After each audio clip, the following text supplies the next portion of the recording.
It's such a powerful topic. For one, these are sciences that's not being taught in school. So our babies are in school being taught the same old things that we were taught, that our parents and grandparents was taught, but they're not getting the full story. They're not getting full truth.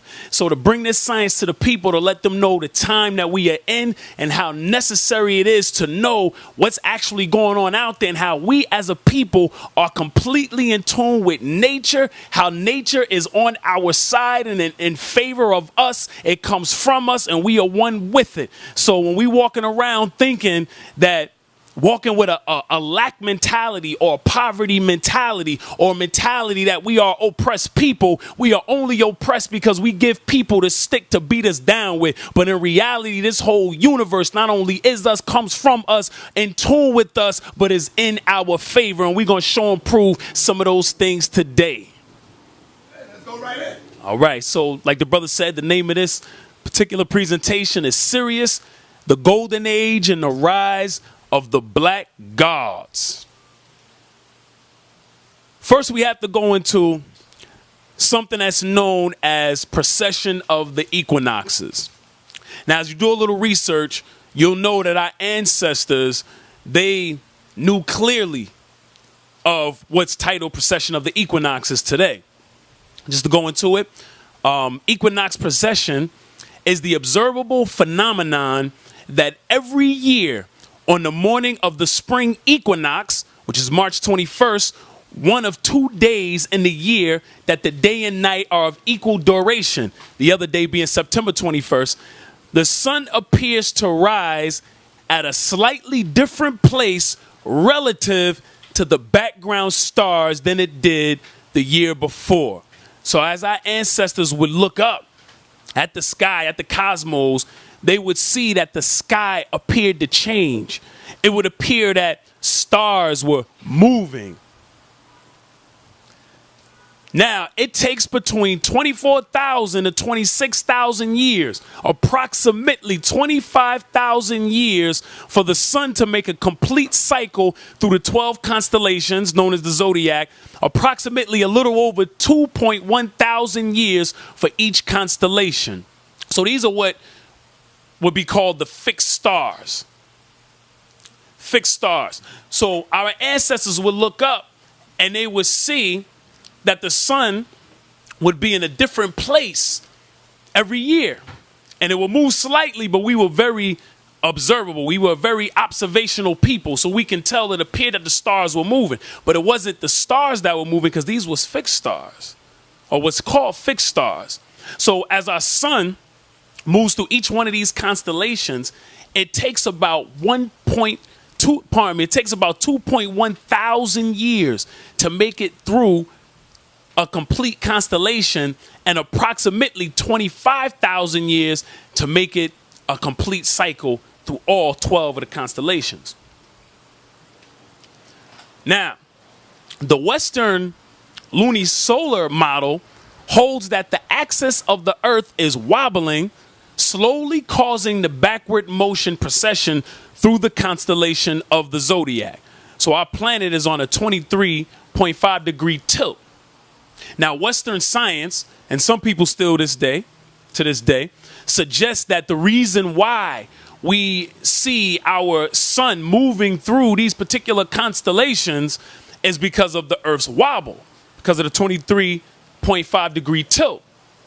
However, and you can see in school, they still teach this model. They teach that the sun is in the center and our planets just rotate around the sun as such.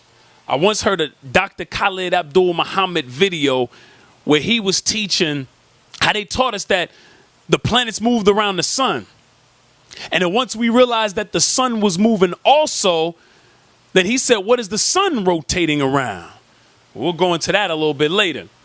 Now, our ancestors held a different view. They held the idea that the whole entire solar system was moving, as the binary model holds that Earth is not wobbling significantly, but instead that precession is caused by the entire solar system moving in a curved line through space. So So that would be our sun moving through the universe and dragging the planets along with it. Not a stationary sun, but the whole entire solar system moving. And what is that solar system moving around? There is a second sun or star system that our sun is orbiting, that our whole solar system is orbiting.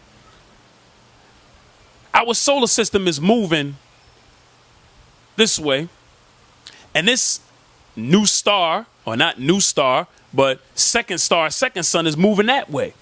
So it's actually orbiting each other at a center point of gravitation.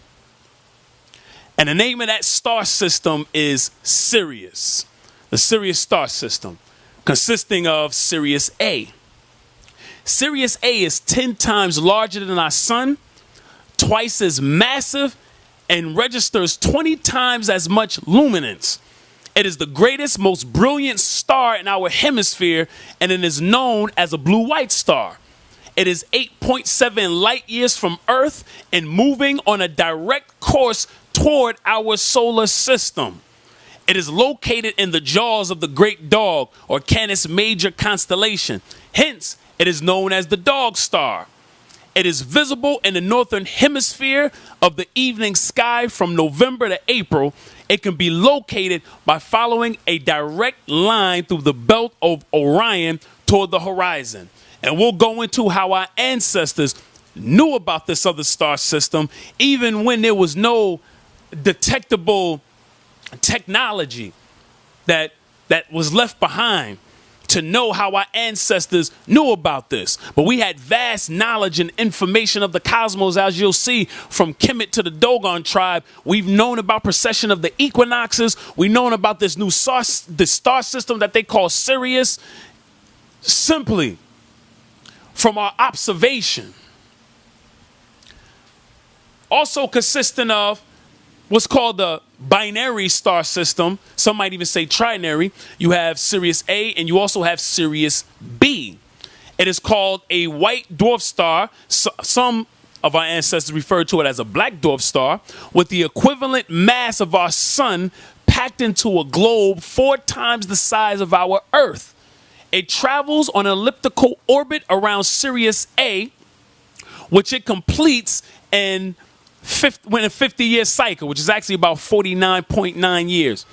Although it was only discovered by the scientific community, so-called scientific community, a mere 50 years ago, the Dogon tribes knew of Sirius B, which they described as a heavy, small, powerful star as early as 5,000 years ago. So as you see, our ancestors knew of these things. So it's important that we get acquainted with our cosmos. We get acquainted with our universe, because it is us and we are it.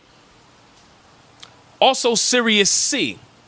Although the scientific community has not confirmed the existence of Sirius C, the Dogon knew it by the name of Imyatolo, and they described it as revolving around Sirius A. So Western science, European science, has not yet been able to see Sirius C. But our ancestors spoke of Sirius C. They knew it was out there. Just like they knew Sirius A and B was out there, Sirius B, even though it couldn't be detected by the physical eye, they knew it was out there thousands of years ago. These people were known to have a vast astronomical knowledge, even though there was no physical evidence of how they knew these things. There was no highly advanced technology to show how they were able to know of these different stars and these different constellations that were out there, but they knew. There's our people. That's Marcel Griot and Germain Dieterlen. From 1931 to 1956, the French anthropologists Marcel Griot and Germain Dieterlen studied the Dogon. This included field missions ranging from several days to 2 months. In 1931, 1935, 1937, and 1938, and then annually from 1946 until 1956. In late 1946, Griot spent a consecutive 33 days in conversations with the Dogon wise men, Oga Tamale. So they studied with the Dogon tribe, and they end up writing several books. We'll go to a few of them. They studied our ancestors and knew and learned from them the vast knowledge that our people had of the cosmos, even though they appeared to be a primitive people. Conversations with the Ogamatali, an introduction to the Dogon religious ideas. And of course, when you package it in a Western viewpoint, they call it religious. But our people use stories and mythologies and things of that nature to describe science, so it will be easy to pass down from generation to generation. This would not be religion in the way that we know religion to be today. They reported that the Dogon believed that the brightest star in the sky, Sirius, or CG Tolo, or the star of the Sugui, has 2 companion stars, Potolo, the Digiterius star, and Imya Yatolo, the female Surgum star, respectively the first and second companions of Sirius A. They also claim that the Dogon appeared to know of the rings around Saturn and the moons of Jupiter. And all of this is without the technology that they use today to be able to see these things. They knew these things years before that technology was available, at least in a way that we know of it today. Another book, The Sirius Mystery, New Scientific Evidence of Alien Contact 5,000 Years Ago by Robert Temple. Now here we go again. Anytime we show how brilliant we are, anytime we show the vast knowledge and information that we contain as a people, they immediately try to say we could not have been that brilliant to have built those pyramids. That's right. We could not have been that brilliant to know of our galaxy, to know of our cosmos, to know of our universe and the extraordinary ways that we knew them. So it must have been an alien from outer space to come and either build the pyramids for us or deliver the knowledge and information that we use to do it. And that's what they're claiming here with the Dogon tribe. They're saying that the Dogon people themselves taught this, but if we know how Europeans work and how white supremacy works, then we won't trust what they say our people taught. But they do admit the information that we held and information that we contain. So in 1976, Robert K.G. Temple wrote a book arguing that the Dogon system reveals precise knowledge of cosmological facts only known by the development of modern astronomy, since they appear to know from Griot and Dieterlin's account that Sirius was a part of a binary star system, whose second star, Sirius B, a white dwarf star, was, however, completely invisible to the human eye, just as Digitaria is the smallest grain known to the Dogon. And it took 50 years to complete its orbit. The existence of Sirius B had only been inferred to exist through mathematical calculations undertaken by Friedrich Bessel in 1844. So again, they're mystified to how we were able to contain this information and this knowledge without their so-called technology. Let's go into the Dogon teachings. They call Sirius A Sigitolo. Sirius B, which they refer to as Potolo, Sirius B, Potolo is the first of all stars. It was born after the Po, or galactic core, had finished its task.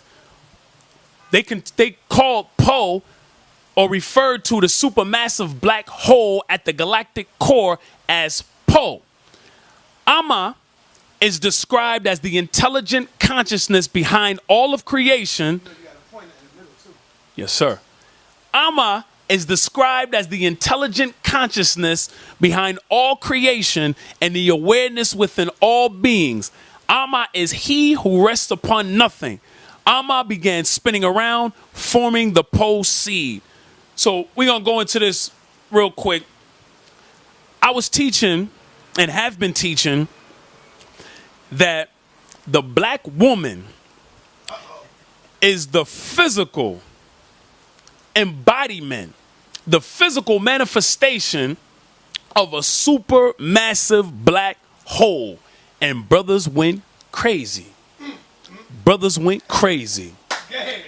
Now, modern science teaches us that at the core, at the galactic center of every known galaxy, there is a supermassive black hole.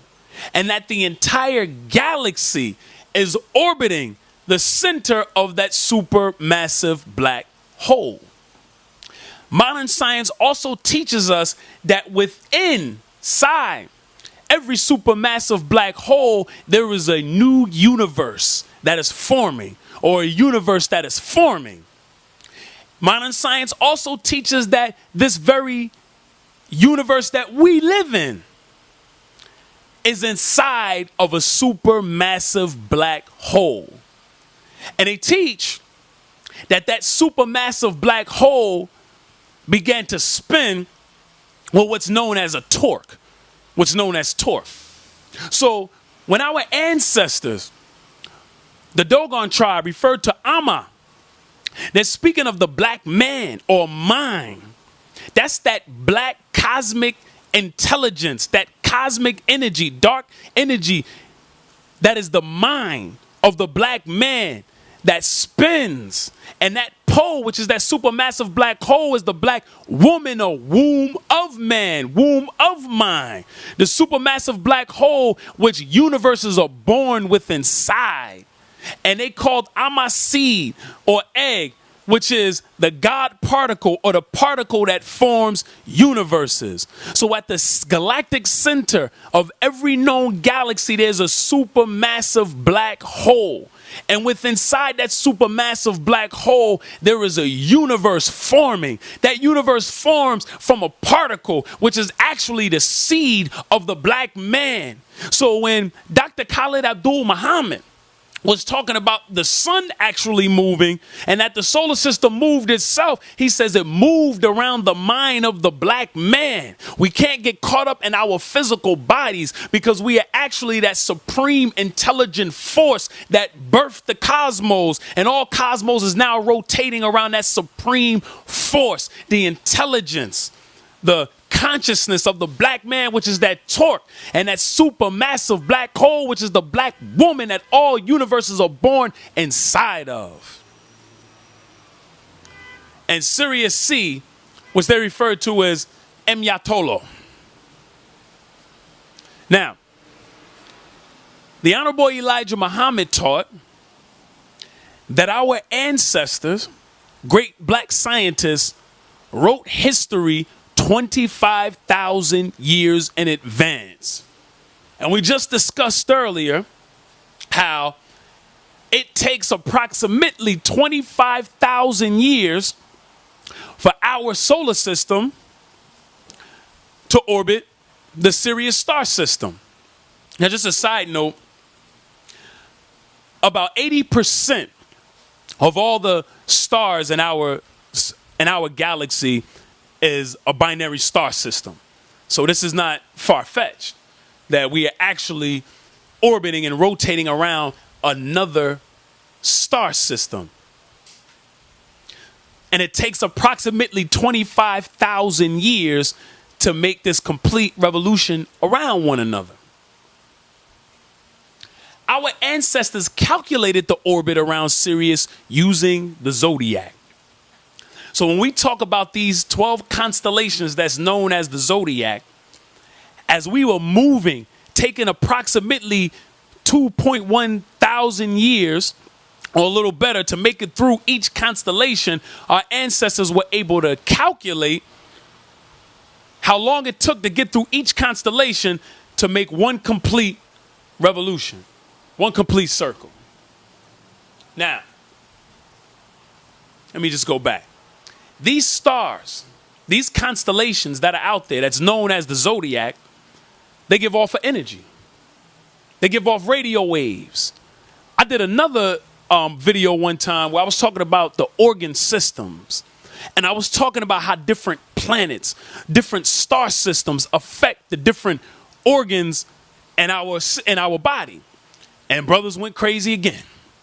They said, oh man, we don't believe in astrology. We don't deal with this. We don't deal with that. Well, astrology, again, is a Greek term, and it's a watered down version of what our ancestors always taught. So when you look at astrology, you look at the word astro, which just means stars, and the word ology, which is the study of. We've always studied the stars. Now let's study if these stars actually have effect on us physically, biologically, emotionally. There's a science out there called radio astronomy, which is a subfield of astronomy that studies celestial objects at radio frequencies. Now, radio is the radiation, wireless transmission. Radio waves can carry information, such as sound, by systematically changing, modulating some property of the radiated waves, such as their amplitude, frequency, phase, or pulse width. When radio waves strike an electrical conductor, the oscillating fields induce an alternating current in the conductor. The information in the waves can be extracted and transformed back into its original form. So to say that we do not receive information from the stars, information from the cosmos, would not be correct. It would not be mathematically correct, according to modern science or according to our ancestors. So as we're moving through each one of these constellations, we are receiving radio waves. Those radio waves contain information. So when we talk about how the different cosmos or the different constellations affect attitude, affect personality, affect different parts of our organism, it's all pure science. It's all pure biology. So recently, we have just moved through or moving through the age of Pisces. Different calculations are different. Some say we just entered the age of Aquarius. Some say we're right on the verge of entering the age of Aquarius. But either way, we're right about here. So as we move through the age of Pisces, we are moving into the age of Aquarius. Can I say something real quick? Go ahead, my brother. What you are doing right now, this is powerful because you just set off a light bulb in my head.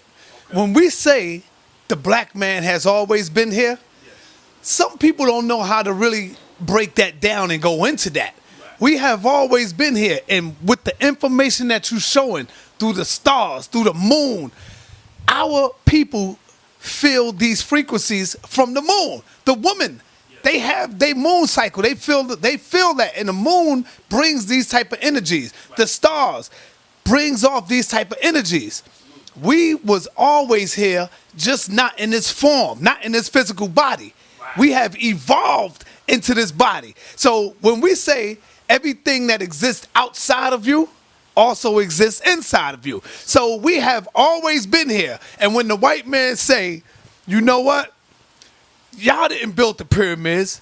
It was some aliens from outer space. Right. Sometime we need to say, you know what? You're right. Because we are the goddamn aliens from outer space, goddammit. Yes. We are the true aliens. Everything that exists outside of you. Remind you now, when I say alien, I'm not talking about no goddamn green creatures and all this old spooky stuff that you see on the planet. I mean, that you see in the movies. You see, what I'm saying is, we are the ones that come from the cosmos. Yes. We are made up of the stars, of the elements of the universe. Absolutely. So, as within, so without. As above, so below. So it all exists with us, and it comes from. So we have always been here, yes, just not in this shape and form that you see us in today. Wow. That's what I want to say. Yes, sir. And you are 100% right and exact.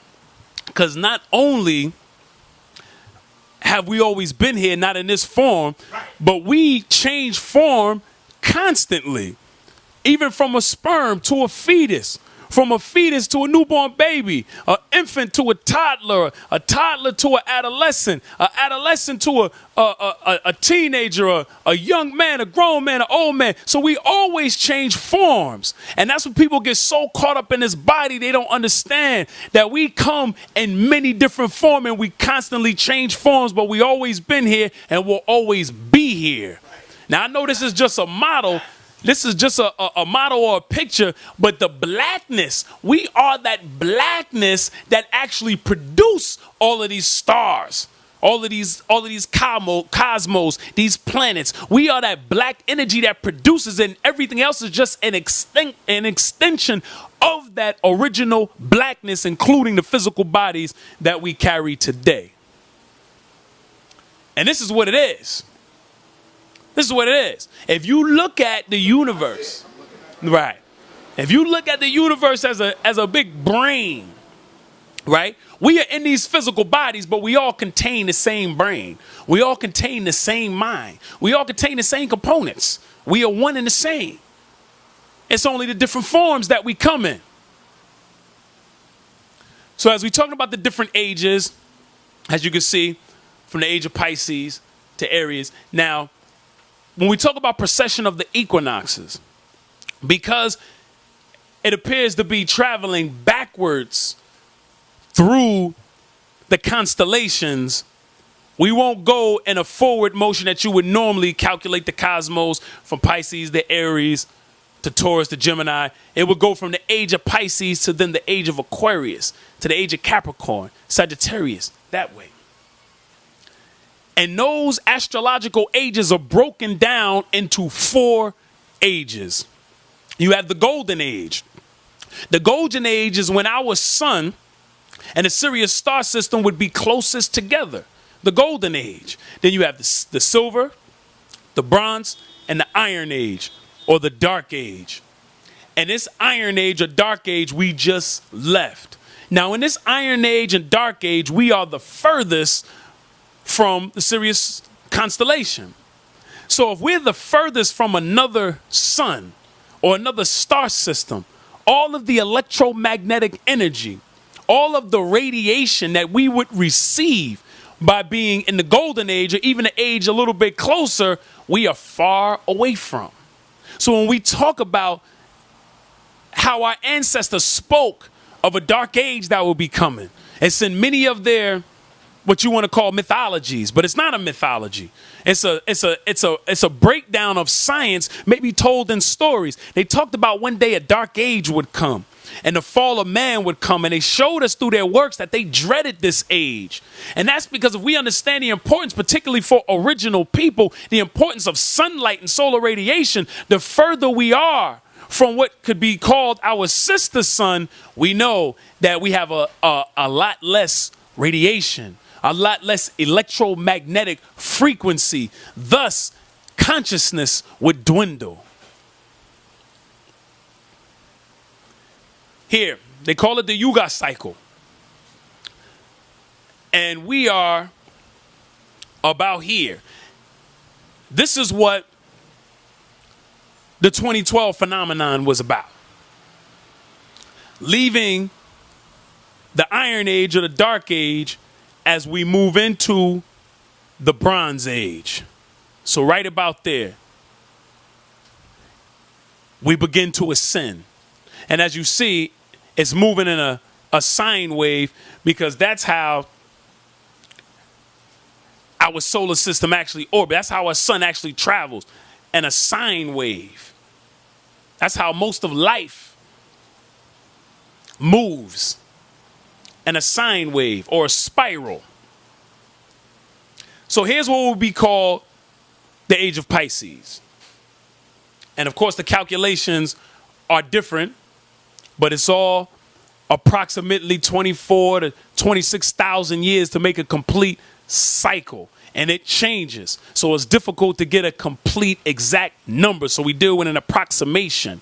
So in the age of Pisces, which is the age that we just left or are leaving now, you see we are the furthest from the Sirius Star System. This is the Iron Age or the Dark Age. The age of Pisces. moving away from the light. So when you see one of the ancient symbols, if Christianity be considered ancient, one of the ancient symbols of Christianity was the fish. When he talked about Jesus feeding the multitude with 2 fish, they were only signifying the age of Pisces. And in the age of Pisces, what are they waiting for? They're waiting for the sun to return. Question is, what sun are they waiting for? They're waiting for the Son of Man. So here we are again. I remember it was a big thing, December 21st, 2012, everybody was waiting for it. Like they was going to see a big dramatic change. Maybe some people did see changes. But just like people are waiting for spring, March 21st, it may snow that day. In fact, I think it did snow on the first day of spring of this year. That's right. So that don't mean you're going to see dramatic changes at once. It's a gradual process. But people were waiting for December 21st, 2012, waiting for this huge change. Now, it was a huge change because we had just peaked from the underworld and moving to ascension right about there as we move into the age of Aquarius. And that's how when you hear a lot of those old songs from the 60s where they talk about the dawning of the age of Aquarius, and they talk about how consciousness would raise, and they talked about how great the world would then become. They were only talking about as we moved out of the dark ages, we would then begin to receive more solar or star radiation that will then assist in raising the consciousness of the people. So now we just made a turn. So our solar system is now heading toward the Sirius Star System. They're actually heading toward each other, toward the golden age. And this golden age is when they will be closest to one another. Let's hear a little bit of Greek mythology and see what they have to say about it. In Greek myth, Astraea is the virgin goddess of justice and righteous indignation who mingled among men in the golden age, which was a time of fairness, prosperity, and no wars. Once this golden age passed, the generation that followed was led by greed and was a generation where individuals chose to ignore the duty of justice and fairness. Still, Astraea walked among men, imploring them to be kinder to one another and to continue the old ways, but it was to no avail. It is stated that Astraea fled the earth to the heavens during the harsh lawlessness of the Bronze Age, and she could not stand the injustice and cruelty. Opting to reside in the heavens as the constellation of Virgo, Astraea refuses to show her face in the prayers of mankind, but will send Hermes, the messenger, with word regarding legal matters and what choices should be made in the path of righteousness. Rightful indignation. Now, what makes this important is we know where the Greek received their information. We know who educated and civilized the Greek people. It was our people. So, as they talk about Astraea, the virgin goddess of justice dwelling in the golden age, well, if you look here, this is the golden age. This is the same as this here. So, as you go over here, the golden age is where? It would be here. So, there you have Virgo, which is the virgin, and there you have Libra, which is represented by the scales of justice. So here you have the virgin goddess of justice. So a lot of this mythology, particularly when we study Kemet, we study our ancient ancestors, it was not just stories for the sake of stories, but it was true science that was packaged in the form of mythology or stories. And even if you look at the Greeks, who were educated and civilized by original people, our people, we know where they got this information from. So when they talk about Astraea, the virgin goddess of justice, they're only talking about the golden age, which is when we would then move into the age of Virgo and Libra. There's also some information that taught that Virgo, Libra, and Scorpio was once one sign. Okay? So keep that in mind as we're talking about the golden age, as we move through each one of these astronomical ages. The Iron Age or the Dark Age, we talk about less solar radiation, fall of man and the rule of the devil. Now, when the messenger, the Honorable Elijah Muhammad taught us that the devil was predicted thousands of years in advance, 25,000 years in advance to be precise, because he taught that our ancestors, our great black scientists wrote history in advance 25,000 years. They knew that there would be a time when the original man, the black man, would fall. He would fall from grace. Now, if you know, being a melanin dominant people, we are a solar people. So if we move this far away from the natural solar and star radiation that we were accustomed to in these different ages, naturally, we would then have a fall. You would have a loss of consciousness, because thoughts itself is nothing but electrical impulses in the brain. So we're talking about electricity. So naturally, we could predict that those that would rule in a time of darkness, in a dark age, in the Iron Age, would be an anti-solar people, or people who's more compatible to fungus that hides from the sunlight. You couldn't have a people that is allergic to the sun, that gets skin cancer or melanoma from the sun in an age, in a golden age, when we're this close to our so-called sister star with this amount of solar and star radiation. It wouldn't happen. Now, just to show you this model here, as opposed to the other model I showed you, most research and scientists tell us that the golden age will actually be the longest period, as you see in this particular model. So if we show the 4 ages and compare them to the 4 seasons, the golden age would be summer, silver age, spring, bronze age, autumn or fall. The iron or dark age would be winter.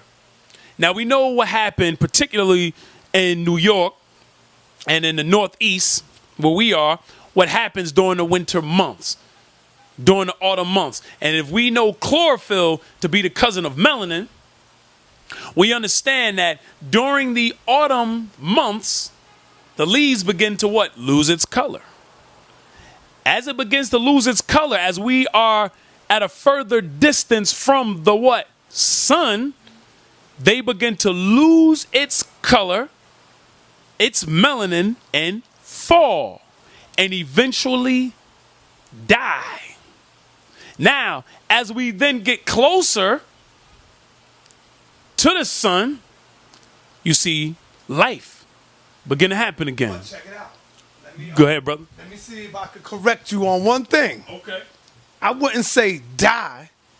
I just say transform. Yes, sir. Because, you know, the trees are energy. Yes. Energy can't die. So, you know, we just change forms. Yes. And that's what the tree is going through right now. Just a little transformation. Right. So I like this presentation that you're putting up, because when you look at that, you can bring that right back to us too. Because we loses our color. We get pale when that sun is no longer coming through.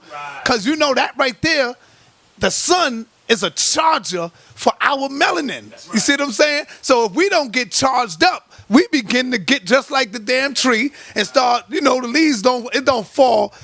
It's symbolic. Right, you see what I'm saying? So we definitely loses our color as well. And you notice when the summer come, we come right back to life, goddammit. We all come out, we right back there. That's and right. Yo, man, this is beautiful what you're doing, brother. Thank you, my brother. All energy is constant, you know. That is an actual fact, so I will change that wording. Like you said, not die, but change form. Right. Because we don't die, we change form. And as like you were saying, you said it's symbolic. It's actually actual fact that our melanin, we can say, becomes deactivated in comparison to how it is when we are closer to the sun. And this is the state that we have been in for thousands of years now. We've been here. This is where you see the rise of Europeans. Yet we have made that turn. Let's go back. We have made that turn out of this Bronze Age. And we talked about, like you said, when we away from that sun, we see what happens to the melanin, right? Now, if there's another sun out there, you know what's going to happen again as we get closer to this other sun or this other star. So we have made that turn into the Bronze Age. We're right here. So that's like making this turn here. You're going to see us start to bud, start to flower, blossom until we get back here. There's nothing but the law of cycles. So when we know this science, then we're not upset. We not running around here like chickens with our head cut off wondering what we gonna do. We don't even fear anyone anymore because we understand the laws of cycles and we understand that we're coming back. So heading towards a golden age, right? As we get closer to the Sirius Star System, we have a changing of the Earth's magnetic field. I'm gonna do one day you invite me back, I'll do a whole presentation on that alone, how the Earth's magnetic field is beginning to change. They have measured it over 100 years and saw it getting weaker and weaker because we were still moving away. We were still moving away from that. But as we begin to move closer, we're going to see the Earth's magnetic field change.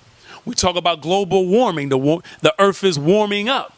Now they have what they call whitening of the Earth, where they're putting out clouds, right? They're putting out sulfur clouds to block radiation outward because they know what's going to happen if this Earth get overrun with radiation. They're trying to extend their time. That's why the messenger said they had a time limit, and their time is up. The burning up of the pale fox, we'll go into that. The fall of the devil. If we know there are particular people on this globe that cannot take one sun, what in the hell are they going to do when there's two of them out there? So they are in trouble, my brother. And they know this. So we talk about melanin deficiency.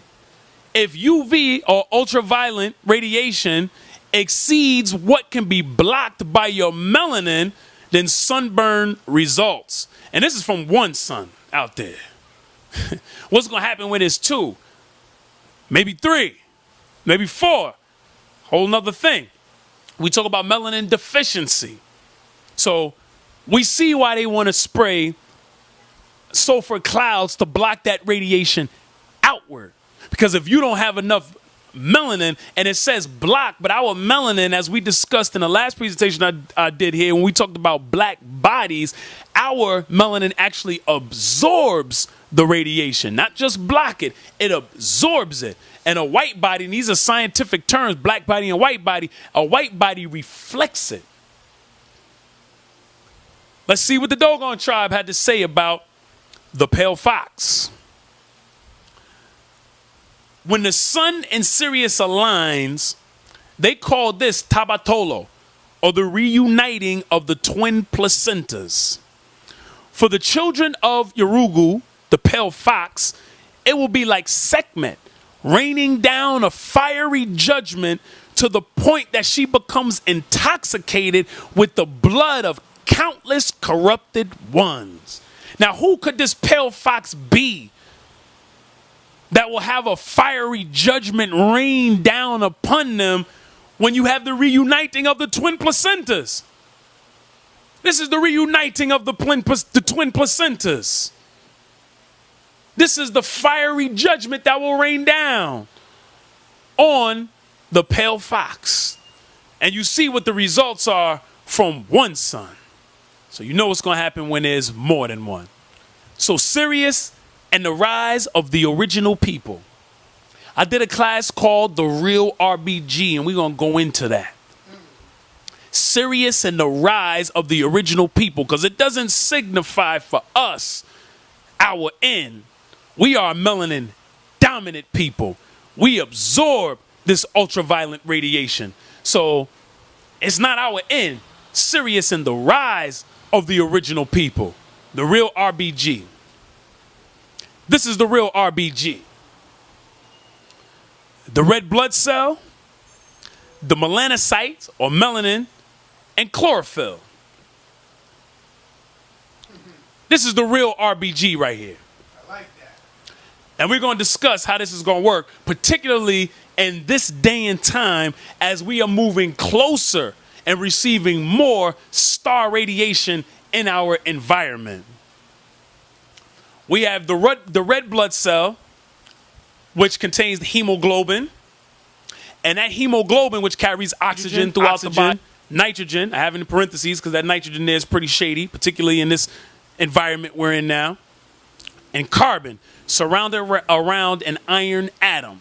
Now, it's that iron in the hemoglobin within our red blood cell that actually snatches the electrons out of the oxygen. In the oxygen, we have about 8 electrons. In the oxygen atom, we have about 8 electrons.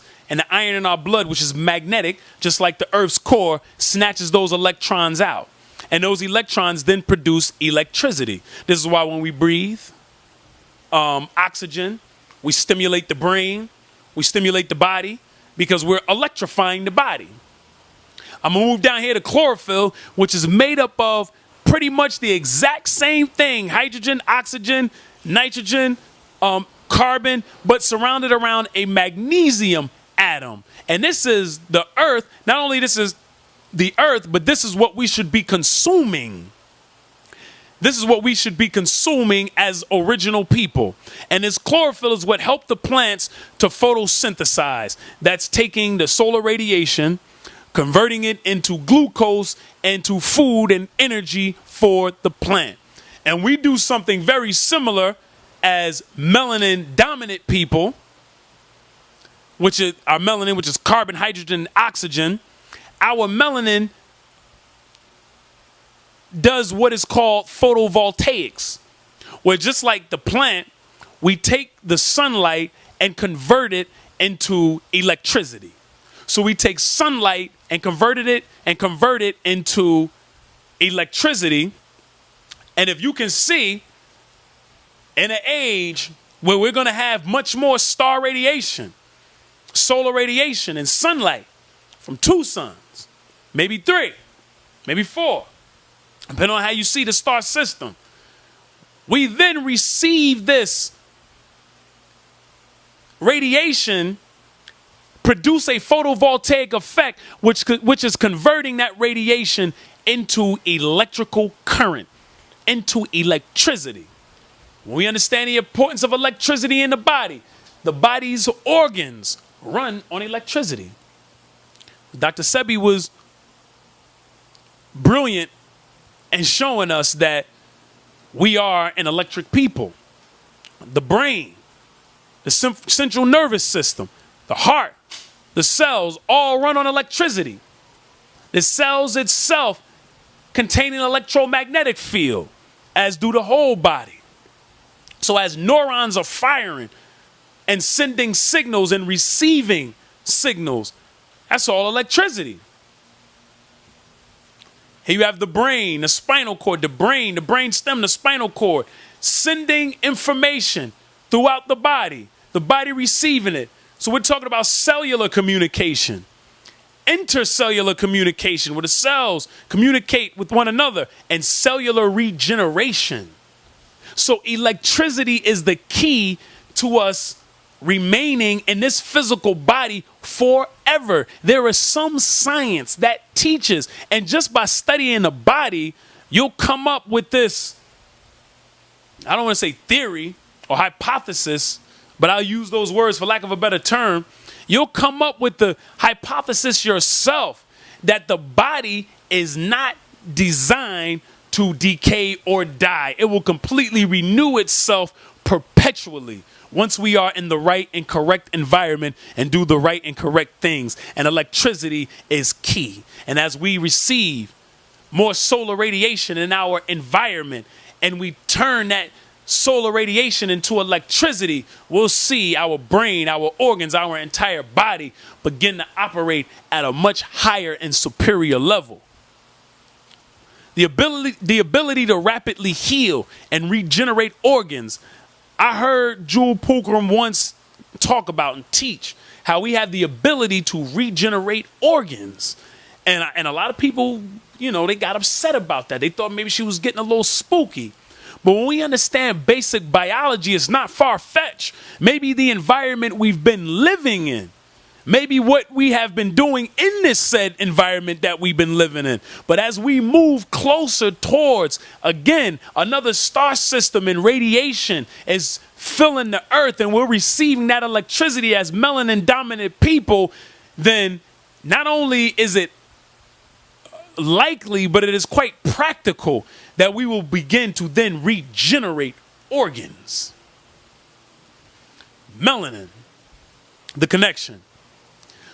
Melanin is a semiconductor. Some teach a superconductor, but at best they give us semiconductor, which I'll accept, because all you need is a semiconductor to produce a photovoltaic effect. So when we understand these energies out in the universe, this radiation, this electricity, as a semiconductor, we have the ability to take that and then convert it into current, into direct current, electrical current. And when you understand the power and the importance of the connection between the black man and the black woman, or the melanin dominant black man, yes, and the melanin dominant black woman, that is pure electricity. Right. So when we making love the right way, the way that we supposed to be doing, and we're not worried about diseases, and we're not dealing with condoms, which are rubber, and rubbers are what? It is not a conductor of electricity. So every time we throw in that rubber, we are blocking the electrical current. That's the same with us wearing all these sneakers now.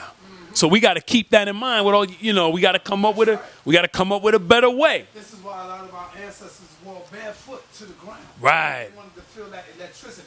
That's right. You see what I'm saying? They wanted the currents to go through their body. Go through their body. One with the earth. That's right. So we got to get barefoot again. And we got to start producing shoes, because we understand the environment we live in. We have to start producing shoes that conduct electricity, that's not blocking that electrical current. So as you have the black man and the black woman, or the melanin dominant man and the melanin dominant woman, when they come together, that is pure electricity. And that's why we are able to bring supreme beings to this planet. I know this picture is pretty familiar, but let's go into electromagnetism for a minute. As you see, you have the male and the female holding up the ankh. And in the book, the ankh, the African origin of electromagnetism, they talk about how this ankh, not only did it symbolize, the male and female, the shaft and the womb, which is actual fact, but it also was a conductor of electricity. So when you understand the male component, the male is the electro, or the electric, and the female is the magnetic. Now, we are both electromagnetic. We contain both. But electro is male and magnetic is female. So when you put the two of them together, you have your universe. You have the electromagnetic universe. That's the same as the conscious mind and the subconscious mind, right? The conscious mind would be that electric mind, those thoughts that you send out. The magnetic mind will be that womb, a subconscious mind will be that womb that then takes those thoughts and then produce life. That's why we cannot go to sleep. We have to stand up and protect our black woman. The same way we have to stand up and protect our subconscious mind. We can't just let anybody impregnate our black women the same way we can't just let anybody impregnate our subconscious mind. And that's what advertising agents strive to do on a regular basis. They strive to catch your conscious mind asleep. They strive to catch the black man asleep so they can impregnate your subconscious mind and sell you all types of foolishness and have you doing all types of foolishness. That's why it's very important to bring the black family back together and not leave our black woman holding down the fort as she has been doing for so many years because of the disappearance of the black man. We got to step back in position and take care of our black woman, because when we add the electro with the magnetic, that produces the electromagnetic universe, and there you have the sun, the moon, and the stars, and you will see the rise of the black family. We are that sun, moon, stars. We came before it, And we are the physical embodiment of it. It's all a cycle. It goes around. We start as that black energy, what you can call cosmic melanin or dark energy, dark matter, whatever words you want to use. We start as that black mind, that infinite intelligence, that force. We produce sun and stars and planets and moons, and then we produce physical bodies, but we are all that same thing in different forms.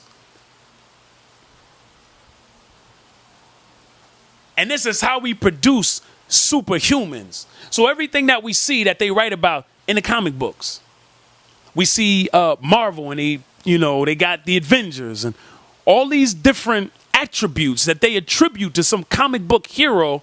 We have the biological ability to reach. Now, this environment has been thoroughly polluted. It's thoroughly toxic, and we just left and are leaving a dark age, the Iron Age. So naturally, we're not going to be at our fullest capability. We're naturally not going to have the fullest access to the powers of our true being. But as we continue to move closer and closer to the twin placentas, as this environment is overrun with more star radiation and the Earth's magnetic field gets stronger and stronger, you will see an increase in mental ability, including psychic ability, telekinesis. Some of us are doing these today on very small levels and have been doing this all throughout the Dark Ages. So you can imagine what's going to happen when our thoughts and our brain is then charged with much more electricity. Telekinesis, which is moving objects with the power of your mind. Creativity, we'll be able to take those electrical thoughts and be able to attract things into our reality almost instantaneously. Physical abilities, as far as vision, hearing, movement. I was taught that there was times where we didn't need telescopes and microscopes, let alone glasses, that our vision, we can look. Our ancestors knew of all these different cosmos. Yeah, some of it was passed down through tradition, but we were taught that we were able to look directly into the cosmos at a particular time and see directly to these different constellations and stars and planets without telescopes. That our hearing was so powerful and so strong that we can hear what we could barely hear today, that we need stethoscopes for. And our movement. When we look at these superheroes and they show them flying through the air. Now, when we saw Michael Jordan in 1988, right? This was in 1988, directly in the middle of the Iron Age. Well, maybe not directly in the middle of the Iron Age, but we were in it. The Iron Age, Dark Age, damn near furthest away from Sirius as we can be, and you see a melanin dominant brother flying from the free throw line, even if it's but a split second. It was longer than a split second, but even if it's just a split second, to show you how we move. When you see these ball players able to fly through the air, dunk backwards, do 360s. Our extraordinary athletic ability as melanin dominant people. When you see the marathon and damn near a Kenyan or some African brother wins it damn near every year. So when you see the extraordinary dominance or athletic dominance of the melanin dominant individual, then you can understand what's going to happen when we receive more sunlight, more solar radiation, and then activate that melanin like the brother was talking about.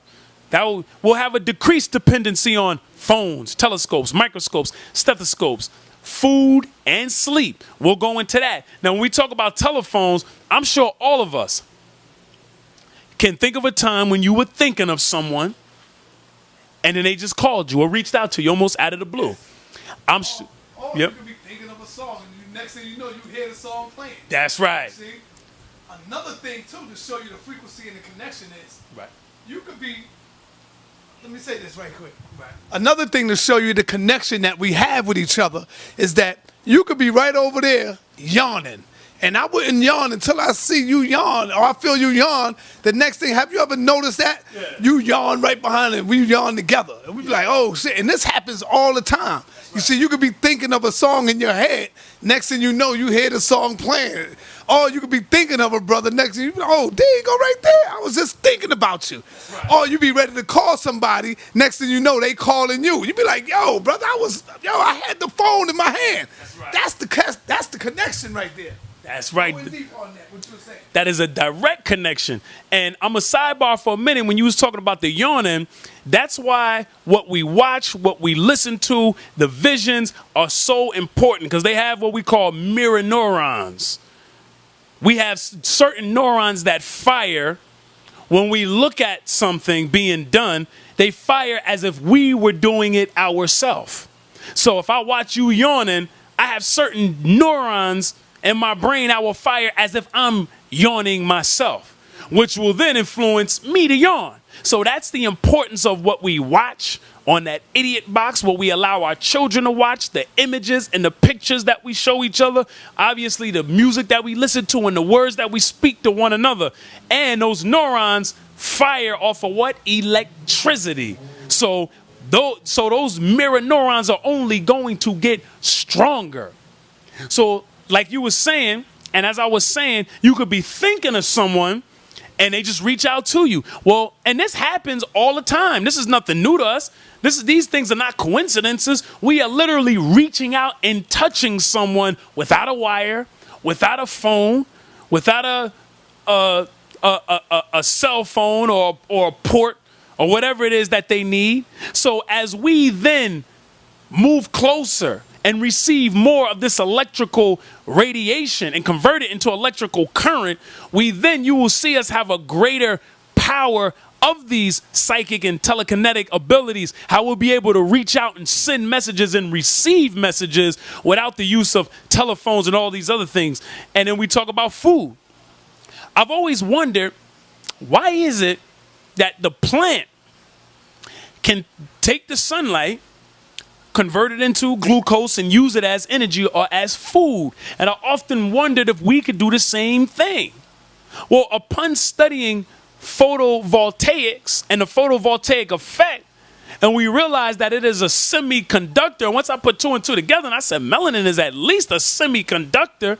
And if it converts solar radiation into direct current, and that's why they're building technologies. That's why they're using aborted baby fetuses to now build solar cells and build their new technologies. So if we can then convert that sunlight into direct current, then naturally we should be able to use it as energy, as a form of food. So then the question becomes, as we move towards the golden age, we don't have to wait till we're all the way in the golden age, but we're now heading toward the golden age. Will food be necessary? Will sleep be necessary? But it's necessary for now. So we're going to go into some of the food. Because as the earth heats up like a fever, if you have a body filled with yeast, if you have a body filled with fungus, if you have a body filled with bacteria, parasites, you will die too. You will be destroyed from the inside out. Just like the European himself, who does not have the melanin to absorb and modulate this radiation, you will die as well. So I have a little chart here called lost soul food versus soul food. I'm just going to this word soul for a minute, because they always keep us off balance, okay? When you study soul, or the definition to soul, is something to the effect of the spirit that contains the energy to sustain the body. And when you know spirit only means breath, we understand the breath that gives life to our body is oxygen. What's in the oxygen is electricity, or the electron. That's why we breathe oxygen in the first place. So again, we are talking about electricity. That is ultimately what our soul is. So then when you have soul, and you see that the Latin version of the word sun is soul, and phonetically soul and soul is the same, that is a direct connection. They try to keep us off balance with these words, but yet they put it in plain view. If you want to hide something from a Negro, put it in the book. So let's go from the lost soul food to the soul food chart. I call this lost soul food because this is food that does not contain the electricity that we need to sustain our body at this day and time. It does not contain the sunlight that we need to sustain our body at this day and time. So we go into dead animal flesh. Anything that's dead. I mean, that should be a no-brainer at this day and time. But I know a lot of our people, you know, we're still on this dead flesh. I call some brother poison animal eaters. They got very upset, but it's time to wake up. Dead animal flesh versus living plant food. I showed you the chlorophyll, how it's made up nearly the exact same way as our red blood cells and extremely close to our melanin itself. So you have dead animal flesh versus living plant food, which is soul food, because those plants do what? They receive sunlight as their food. Dead animals or animals just mainly eat other animals, or they eat living plants themselves. So either way, they're either getting their energy from other animals that got it from other animals that got it from living plants, or they're getting it from living plants themselves. So we're eating a dead carcass that we cannot digest, that's causing all types of harm and poison in our body just to get to the living plant food and the sunlight that we should be going to directly to get.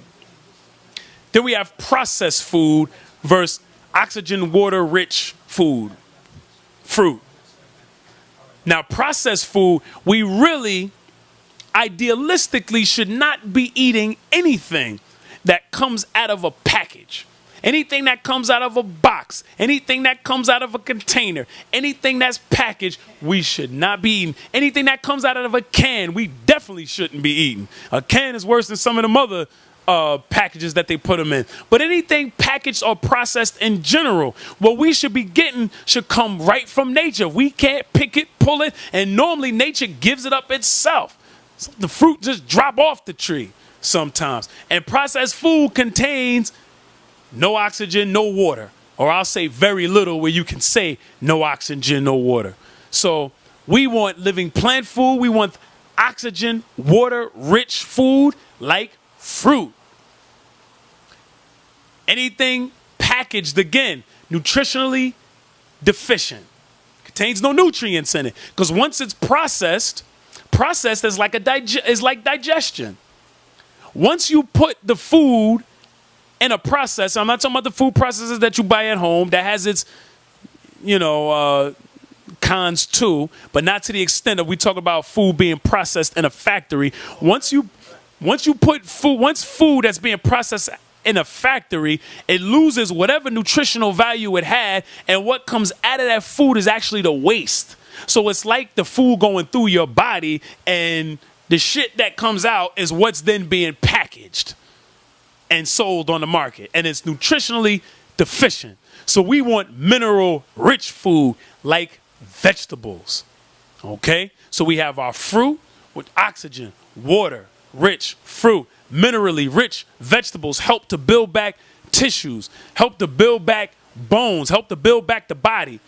Then you have your overly cooked or fried foods. I just had to throw fried foods up there. I think a lot of people are hip to the game on the fried foods this day and time, but overly cooked in general.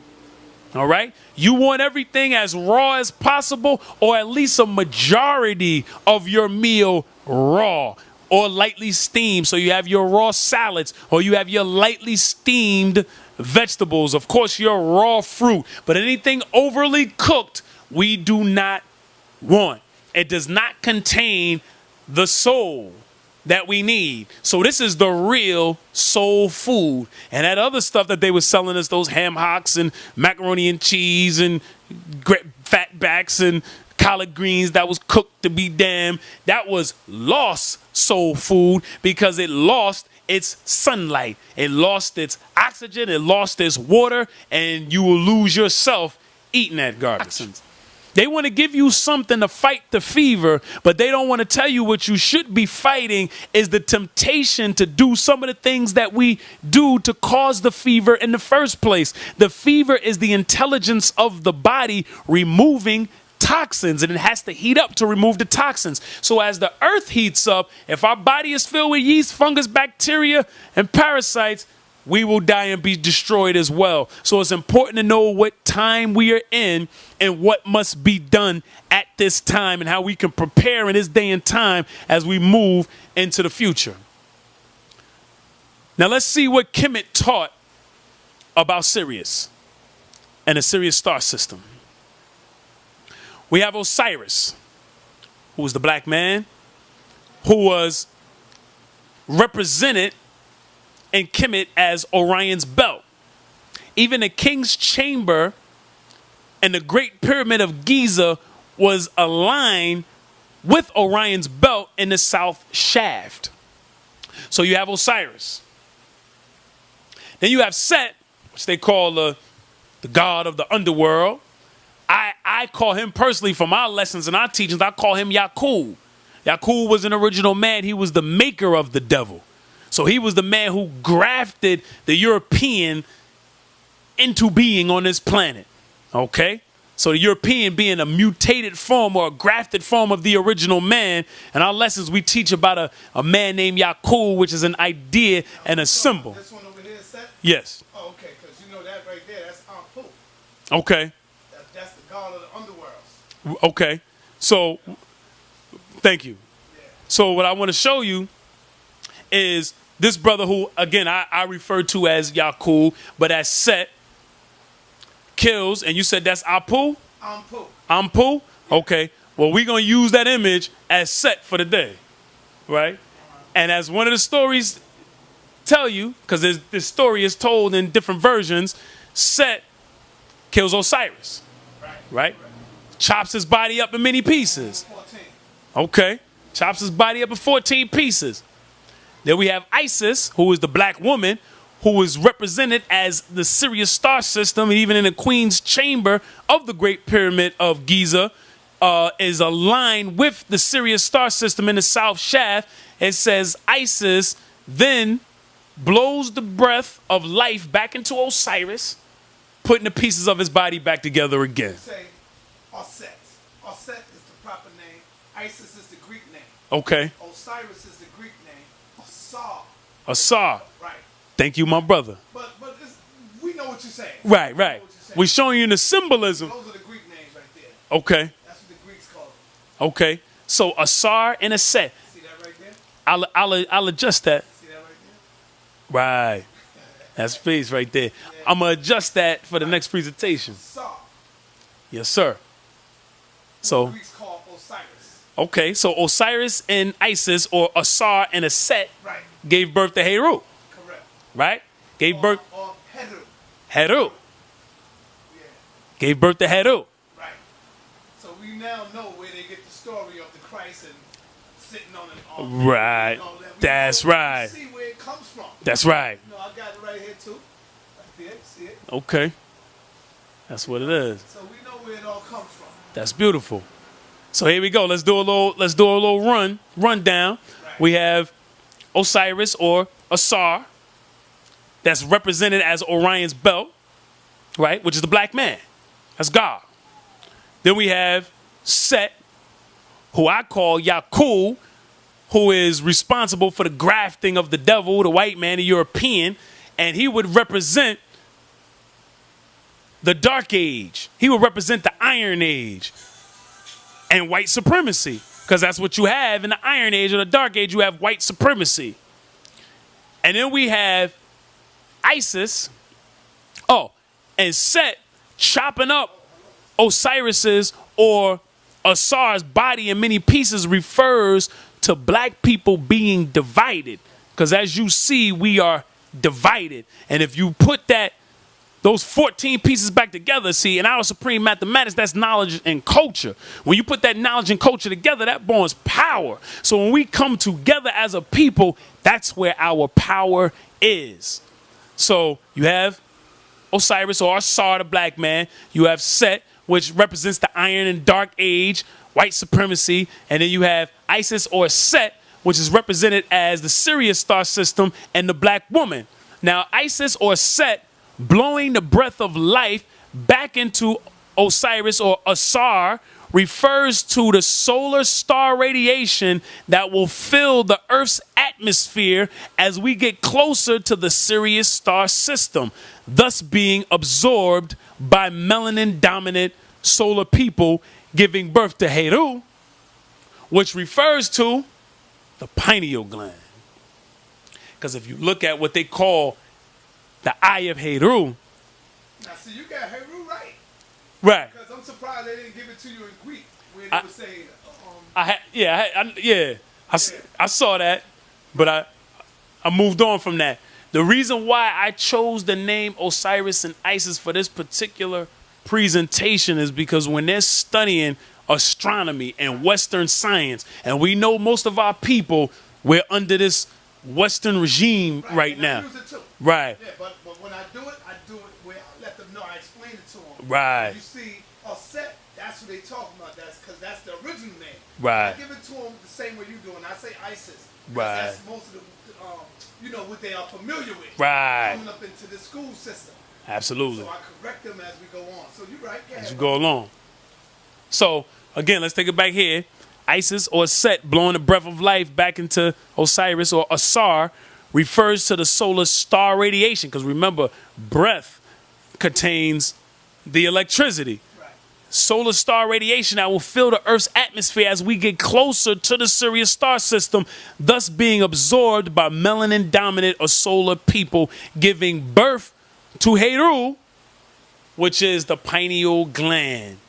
And if you look at the eye of Heru and you study the brain, you will see it is almost an exact replica of the brain and the pineal gland. Oh, man. Excellent. That's where your third eye is. So we talk about electromagnetic coupling, right? That's when we take one form of energy and turn it to another form. So as we receive light through the eyes, we have two eyes. Here on the face, as we receive light through the eyes, we also have a third eye, which is the pineal gland. So that light, then we talk about pineal gland activation. There's a lot of information now about activating your pineal gland. Now, you have some people on the planet that has a calcified pineal gland. Like Europeans, their pineal gland is calcified, which means it's hard by nature. Our pineal gland is not calcified, but they're giving us substances that are calcifying the pineal gland, such as the fluoride that they put in the water or the fluoride that's in the toothpaste. So get fluoride-free toothpaste. Watch that water that you're drinking, because that's one of the things that calcify the pineal gland. So when we talk about pineal gland activation, we are talking about ascension. Ascension. And I just used that picture because it just expressed exactly what I wanted to say. The truth rebel, ascension. So we as original melanin dominant individuals, we are in a good position because we are in tune with this universe. We are the universe. The universe came from us. The universe is us, and we are the universe. 360 degrees. So we have nothing to worry about as a people. All we have to do is prepare and do the right thing on a day-to-day basis, and the game is over. We are going to rise just as our ancestors predicted, just as the Honorable Elijah Muhammad taught that original people will rise, just like that's in all the scriptures, all the so-called holy books of the rise of the Messiah. That is us. That is the original black man and the original black woman. And we are now at a position where we are moving toward another star system, which we call Sirius, or Sigitolo, which our Dogon tribe ancestors call Sigitolo, which is Sirius A, and Potolo, which is Sirius B, and Imyatolo, which is Sirius C. And as we move closer and closer, you will see the rising of consciousness, because thoughts, again, are electrical impulses in the brain. Neurons fire off of electricity. So as there's more radiation in the atmosphere, and we're converting that radiation into direct current of electricity, you will will see our consciousness rise. You will see us becoming more physically superior than we have ever been. You will see the intelligence grow as the original people of the planet Earth, and you will see anyone against us or anyone melanin deficient will then fall. They will fall due to disease. They will fall due to not being in tune with this universe, because they are not one with this universe. They are a mutated form or a fungus that will then, or a bacteria or a parasite that will then be wiped out as the earth continues to heat up.